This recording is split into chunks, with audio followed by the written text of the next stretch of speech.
Shalom warga kerajaan surga, jemaat Gereja Betel Indonesia, jemaat keluarga Imamat Rajani yang saya kasihi. Saya percaya bahwa hari ini kita ada di hari Minggu. Kita percaya bahwa hari ini kita merayakan kebangkitan Kristus. Dan saya ingin menyampaikan kebenaran firman Tuhan tentang makna kebangkitan Kristus bagi orang percaya. Nah, Bapak Ibu Saudara yang saya kasihi dalam Yesus Kristus, saya mau mengucapkan kepada seluruh jemaat selamat Paskah, terus semangat di dalam Tuhan, dan Tuhan memberkati saudara dengan berkat-berkat yang luar biasa. Mari sebelum kita mendengarkan kebenaran firman Tuhan yang akan saya sampaikan, kita tundukkan kepala kita dan kita berdoa. Bapa, hamba-Mu ingin menyampaikan isi hatimu pada hari kebangkitanmu pada hari ini. Biarlah Tuhan seluruh jemaat boleh mengalami lawatan Tuhan. Semua jemaat boleh mengerti kebenaran firman Tuhan, apa itu makna kebangkitan Kristus bagi kehidupan kami orang percaya. Mari Bapa, materikan firman-Mu dalam hati kami, dan berikan kepada kami pengertian yang baru. Hanya di dalam nama Tuhan Yesus Kristus, kami mau berdoa dan mengucap syukur, kami siap untuk menerima kebenaran firman Tuhan. Haleluya. Amin. Bapak Ibu Saudara yang saya kasih dalam Yesus Kristus, landasan kebenaran firman Tuhan ini diambil dari 1 Korintus 15 ayatnya yang ke-14 dan ayatnya yang ke-17. Ayat yang ke-14 saya akan baca. Tetapi andaikan Kristus tidak dibangkitkan, maka sia-sialah pemberitaan kami dan sia-sialah juga kepercayaan kamu. Saya lompat ke ayat yang ke-17. Dan jika Kristus tidak dibangkitkan, maka sia-sialah kepercayaan kamu dan kamu masih hidup dalam dosamu. Bapak Ibu Saudara yang saya kasihi dalam Yesus Kristus, mari kita perhatikan apa arti kebangkitan Kristus bagi setiap kehidupan orang percaya. Yang pertama, Bapak Ibu perlu perhatikan apa arti kebangkitan Kristus bagi setiap kehidupan orang percaya. Yang pertama, Yesus, Dia adalah Tuhan. Kebangkitan Yesus memproklamirkan bahwa Yesus adalah Tuhan. Saudara bisa baca Roma pasal yang pertama ayatnya yang ke-4. Dia ingin menunjukkan kepada saudara bahwa Dia adalah anak Allah, Dia adalah Tuhan, Dia adalah penguasa langit dan bumi. Untuk itu Bapak Ibu Saudara, inilah makna kebangkitan Kristus bagi kehidupan orang percaya. Nah, Bapak Ibu Saudara yang kedua kita perhatikan, hidup menjadi penuh harapan. Yohanes 20 ayat yang ke-19. Di dalam Tuhan saya selalu katakan, hidup itu penuh dengan harapan. Nah, Bapak Ibu, di luar Tuhan tidak ada harapan, tapi di dalam Tuhan hidup menjadi penuh harapan. Untuk itu, mari kita melekat kepada Tuhan. Bapak Ibu jemaat Tuhan, memang keadaan tidak memungkinkan, kiri kanan tidak memungkinkan bagi saudara dan saya, tapi mari kita melekat kepada Tuhan, karena hidup di dalam Tuhan penuh harapan. Yang ketiga, apa arti dari kebangkitan Kristus bagi setiap kehidupan orang percaya? Yang ketiga, sebagaimana Yesus bangkit, maka kita juga akan dibangkitkan. 1 Korintus 15 ayatnya yang ke-16. Pada waktu saudara mati, saudara juga akan dibangkitkan dan akan bersama-sama dengan Bapa kita di sorga. Bapak Ibu Saudara yang saya kasihi dalam Yesus Kristus, memang renungan ini sangat simpel sekali. Saya ingin supaya saudara mengerti apa arti dari kebangkitan Kristus bagi kehidupan setiap orang percaya, supaya pengiringan saudara kepada Yesus itu semakin hari semakin luar biasa. Jangan pernah takut oleh apapun, karena di dalam Tuhan selalu ada kepastian. Amin Bapak Ibu. Di dalam Yesus selalu ada kepastian. Baik Bapak Ibu, kalau kita berbicara tentang salib, salib itu berbicara mengenai kesetiaan, salib itu berbicara mengenai darah, salib itu berbicara mengenai pengorbanan, atau salib itu berbicara mengenai korban. Nah Bapak Ibu Saudara, di atas salib itulah Yesus ingin menunjukkan kesetiaannya kepada saudara dan saya. Dia berkorban hanya untuk siapa? Hanya untuk saudara dan untuk saya. Untuk itu mari saudara kita sebagai pengikut Yesus terus semangat, terus mengikuti Yesus apapun yang terjadi dalam kehidupan saudara. Baik, saya akan masuk dengan makna kebangkitan Kristus. Ada beberapa hal dari 1 Korintus 15 ayat yang ke-17. Yang pertama, makna kebangkitan Kristus yang pertama mengesahkan bahwa Tuhan Yesus Kristus adalah Allah yang tidak dapat ditaklukkan oleh maut. Bahkan maut telah dikalahkan. Saudara bisa baca Yohanes 11 ayatnya yang ke-26 nanti di rumah. Dia ingin menunjukkan bahwa dialah anak Allah yang berkuasa. Maut di bawah telapak kakinya. Artinya Bapak Ibu Saudara, orang yang hidup di dalam Tuhan, orang yang takut akan Tuhan, selalu berada dalam pagar perlindungan Tuhan.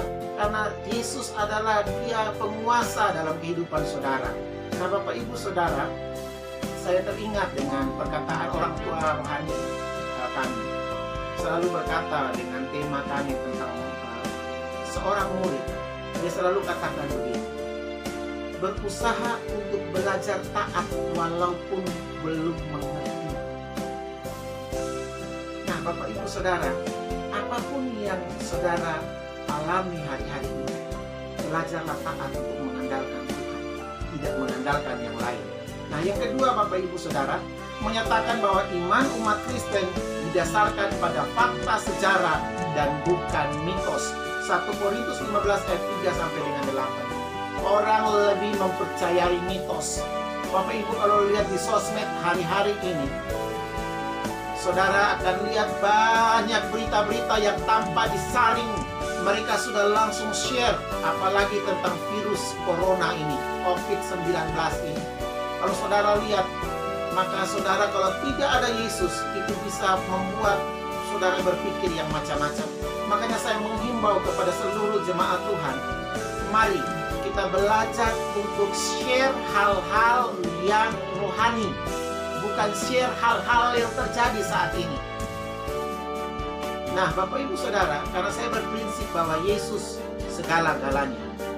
Pada waktu saudara ada di dalam Yesus, saudara tidak hidup oleh mitos apa kata orang, tapi saudara dan saya hidup apa kata firman. Nah Bapak Ibu Saudara, belajarlah dari hal ini. Yang ketiga, makna kebangkitan Kristus. Yang ketiga, mengukuhkan bahwa pernyataan Kristus pada hari ketiga, Ia akan bangkit dari kematian. Inilah keunikan Kristus yang tidak dimiliki penganjur agama lain. Yesus memberikan satu kepastian yang luar biasa. Akulah jalan kehidupan. Tidak ada seorang pun yang dapat sampai kepada Bapa kalau tidak melalui Yesus. Ini yang saya suka Bapak Ibu Saudara. Saudara dan saya adalah pengikut Yesus. Saudara dan saya punya satu kepastian di dalam Tuhan. Mari sungguh-sungguh ikut Yesus sungguh-sungguh.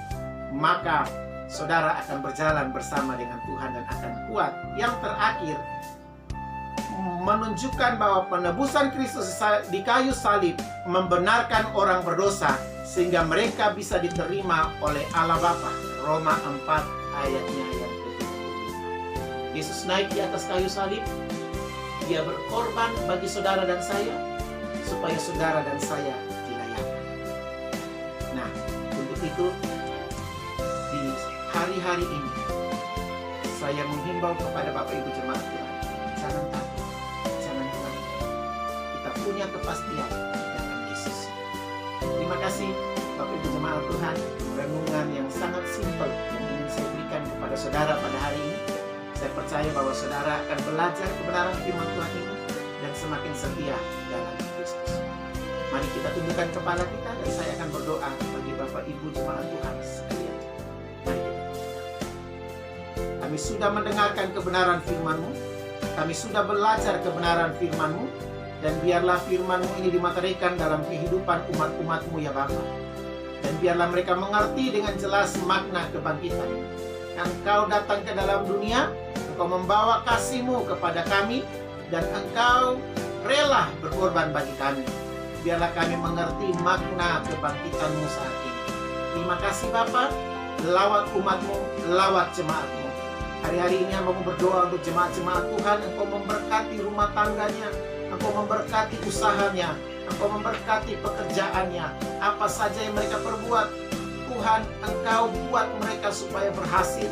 Mereka bisa berjalan dari satu kemuliaan kepada kemuliaan yang lain. Dan hari-hari ini juga lawat jemaat-jemaat kami yang sakit, Tuhan sembuhkan. Dengan kuasa darah Yesus, mereka mengalami satu kesembuhan yang luar biasa. Bapa, Hamba-Mu berdoa untuk bangsa dan negara kami yang hari-hari ini sedang menghadapi wabah COVID-19. Biarlah Tuhan, kami tahu badai ini pasti berlalu, karena kami punya Yesus, dan kami percaya kami bisa keluar dari masalah ini, dari wabah ini. Berdoa untuk bangsa kami, dari Sabang sampai Merauke, pemimpin bangsa kami, semua kabinet yang bekerja, orang-orang kesehatan, dokter, apapun yang mereka bekerja untuk menghalau virus ini, Tuhan sertai mereka. Terima kasih Bapa. Kami berdoa untuk kota kami tercinta, kota Solo. Biarlah Solo dilawat oleh Tuhan. Hujan pertobatan, hujan keselamatan boleh terjadi atas kota Solo. Terima kasih Tuhan Yesus. Lawat bangsa kami, lawat kota kami. Kami juga menyerahkan kehidupan jemaat-jemaat-Mu hari-hari ini. Biarlah mereka mengerti dengan benar kebenaran firman Tuhan yang telah mereka dengar. Terima kasih Bapa. Kami mau menerima berkat Tuhan. Mari Bapak Ibu jemaat Tuhan, angkatlah tangan-Mu di hadapan Tuhan dan terimalah berkat. Tuhan memberkati keluarga-Mu. Tuhan memberkati studi anak-anak-Mu. Tuhan memberkati usaha pekerjaan-Mu. Dan apa saja yang Kau perbuat dibuat berhasil oleh Tuhan. Dan hari ini, pulanglah saudara sekalian dengan membawa berkat daripada Tuhan. Anugerah limpah rahmat dari Tuhan kita Yesus Kristus. Penyertaan dari Allah Bapa tinggal menyertai saudara-saudaraku sekalian.